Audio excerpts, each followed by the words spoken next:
Think about the most generous person you know. And I don't mean just money. I mean the person who just shows up with the meal and you didn't even tell them you were struggling. The one who gives their time even when they're stretched thin. The one who sees a need before you can even say there's the need. They are already on it. No announcement, no expectation of anything in return. They just give it. That is not just a generous personality. That's the gift of giving. And today, week 5 of our Motivational Gift series, we are breaking down one of the most beautiful and most misunderstood gifts in the body of Christ. Let's get into it.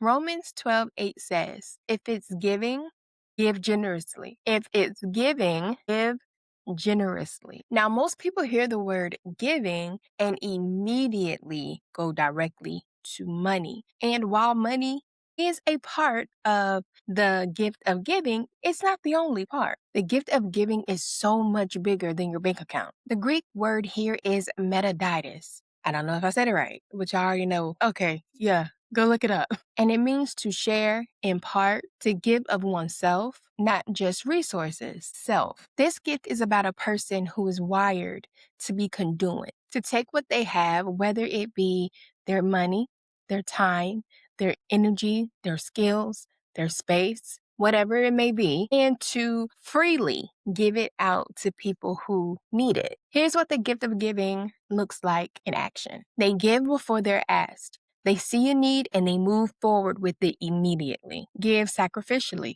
Give quietly. They're not announcing it. They're not posting about it. They're just doing it. They give of their time, showing up, sitting with people, even if being present will cost them something. Give of their skills, using what they're good at to serve others freely. They give of their space, opening up their home, their table, and their circle to people who may need to feel welcomed in. Feel genuine joy in the giving. It doesn't feel like a sacrifice to them. It feels like a privilege. Drop a comment if this sounds like someone in your life. I guarantee you know at least one person who has the gift of giving. If you have someone in your life who constantly goes above and beyond to give, even when they don't actually have it themselves, that's not just them being nice. That's them exercising their gift of giving. God specifically wired them to be a blessing. That's a holy thing. But like every gift we've talked about, this one has a shadow too. And we're going to talk about it. So I want to tell you about my mom. Teresita, love you, girl. I love you, girl. My mom, when I think about the gift of giving as a person, my mother is literally the only person I can think of that gives like this, like is giving a gift. Okay. She has many gifts, but I truly believe that the gift of giving is probably like number one. Okay. Let me tell y'all, my mom is the kind of person who gives in unexpected moments. I could literally be in here under my bed, tore up crying to the Lord, like, Father, okay, I don't know. Okay, I don't know. But let me put a pin there, right? Because to know this, I don't want y'all to feel like, I feel like I can't ask for anything because I can, but I'm not wired to, right? Like I'm uncomfortable asking for help because I see with my own eyeballs, you know what I'm saying? That the world is sucky, okay? That everybody, need a little help. Well, at least the people I know because there are clearly people in other places who are gabillionaires, okay, and don't need any financial assistance. However, the people that I know, I look around sometime and I be like, oh, no, because, they probably having a hard time too. So I'm just taking it to the Lord and we gonna make it do what it do. That's all I got. You know what I'm saying? So I don't want anybody to feel like, I'm in a situation where I can't ask my parents because I can. I don't like asking anybody for help. So that's that. Okay, back to my mama. Okay, my mama gives sacrificially. Okay, my girl gives sacrificially. She don't just be giving and then be like, cause I just gave her some money. Cause I just paid this. Cause I just like she ain't like that at all, and that's a blessing because that's a lot of the reason why many people don't like asking for help. And the people that they expect to keep, you know what I'm saying, that on the low be the main ones is hollering. Like, okay, church pastor man, you ain't got to tell people that you was a blessing. Because if you was really being a blessing, you wouldn't have to announce that you did it. So, anywho. And it's wild because sometimes she'll give exact amounts out of nowhere. Or she'll just give like this amount. And I'd be like, girl, thank you. Put a pin there. Cause it ain't even just money, right? My mom, I have 5 kids, y'all. I have 5. Okay? 5. And if it's a moment in life where I'm like, Ma, can you keep the little people? Because I need to be asleep for at least 8 hours, okay? She gonna say, bring me my babies. All of 'em? All of 'em. My mama don't believe in just separating kids. You go to this grandma house and nah, I got all of 'em. They cool with me type of grandparent, okay? Yes, thank you, mom. Thank you, because I need 8 hours. That's all I'm asking. So I can get back on the boat and sell on. All right, girl. I watched my mama give when it was inconvenient, when it cost her something, when most people would have just been like, oh, I ain't got it right now. But she never does that. She still finds a way to give if she can really give it. She's never given out of obligation. She never gave with strings attached. She never gave and then held it over someone's head later. She gave because that's genuinely who she is. And growing up watching that, it shaped the way that I view generosity completely. Because the world teaches you to give when you have enough left over, when it's comfortable for you, when it's convenient. But my mom taught me just by watching her that the gift of giving doesn't wait for the perfect time. It doesn't calculate what's left in the account before it moves. It doesn't ask, what will I get in return? It just gives because God said so, because there's a need, because that's the assignment. And I think about the people in her life, the people on the receiving side of her generosity. I know for a fact that if it hadn't been for her generosity, they wouldn't have made it out of the seasons that they were in. Not because she gave perfectly,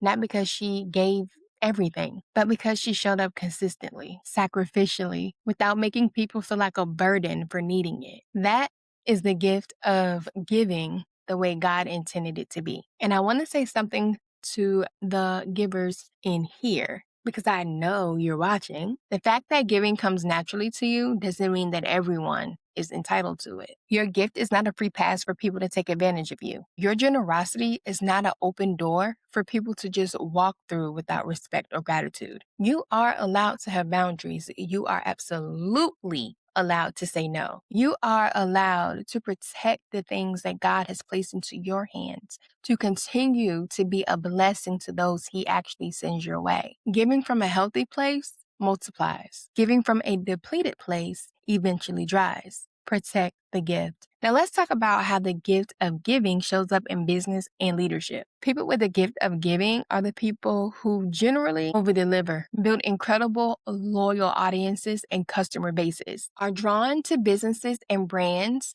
that are built around impact, gives away resources, knowledge, and tools freely, are the ones who notices that a colleague is running thin and then they jump in to finish the race. Use their skills as a form of giving. They aren't just building a business, they are building a legacy of generosity that people will feel and remember. Leaders with the gift of giving create cultures of generosity on their teams, give their teams access, time, resources, knowledge, skills, tools, whatever, and people's development freely. Celebrate others loudly and genuinely. Are the leaders that people go the extra mile for. The downside, if they aren't careful, give so freely that they create dependency instead of empowerment. Struggle to charge what they're worth. Attract people who are drawn to what they can get. Deplete themselves financially, physically, spiritually, mentally, because they don't know how to set boundaries. Have a hard time giving, have a hard time receiving. Ironic, I know, but people with the gift of giving usually have the hardest time receiving from others. And that last one, I need to sit on for a second. If you have the gift of giving and are totally uncomfortable when someone else tries to bless you, when someone tries to give back, when they try to pay it forward or show up for you the way that you show up for them, that is absolutely something you should take in prayer. I'm, I'm going to do it because I do have a hard time with that sometimes. And I'm trying to do better. And it's okay. We're going to get there. You can't be a healthy conduit if it only flows one way. God wants to pour into you so you can pour out. Receiving gracefully is a part of stewarding this gift well. Drop a comment. Do you have the gift of giving? And if so, how does it show up more? In money, time, skills, or something else? Before we close, I got to address something. You already know what's coming. There is a difference between the gift of giving and giving to be seen. Okay. Just making sure you let it digest. Okay. And Jesus actually said something about this in Matthew 6. Don't let your left hand know what your right hand is doing. Don't give for the applause. Don't give for the recognition. Here's how to tell the difference. The gift of giving is motivated by love, gives quietly, gives freely, gives consistently, leaves people feeling cared for. Giving to be seen looks like is motivated by image, gives loudly, gives with conditions, gives selectively, makes people feel like they owe something. Here's the gut check for the givers. When you give something, your time, your money, your energy, your knowledge, your skills, how do you feel after? If the answer is fine, great. Keep going. Keep doing that. If the answer to that is disappointed, overlooked, or resentful, it's time to take that to the Lord in prayer. Because while the gift may be real, the motive behind it may need some alignment. Because real giving, spirit-led giving, doesn't need a witness. It just needs obedience. Here's your challenge this week. If you have the gift of giving, give something that no one will ever know about. Practice receiving. Ask God to show you where He's calling you to give right now, not out of habit or obligation, out of fresh obedience. If you don't have this gift, but you have a giver in your life, this is what you do. Thank them specifically, not just a general thanks. Do not take their giving for granted. Show up for them. The gift of giving is how God makes sure His provision reaches the people that it should, not just through institutions, not just through programs, through people, real people. If you have this gift, protect it, set boundaries, receive well, and keep giving from the place of overflow because the world needs what God has placed in your hands. And if you have a giver in your life, honor them. They are one of God's most tangible expressions of love. Next week, gift number 6, the gift of leadership. You're not going to want to miss it. And if you've ever wondered if God has actually called you to lead, or if you've been leading and wondering why it feels so heavy sometimes, next week's episode is definitely for you. I love you, and I'll see you next Sunday. Bye.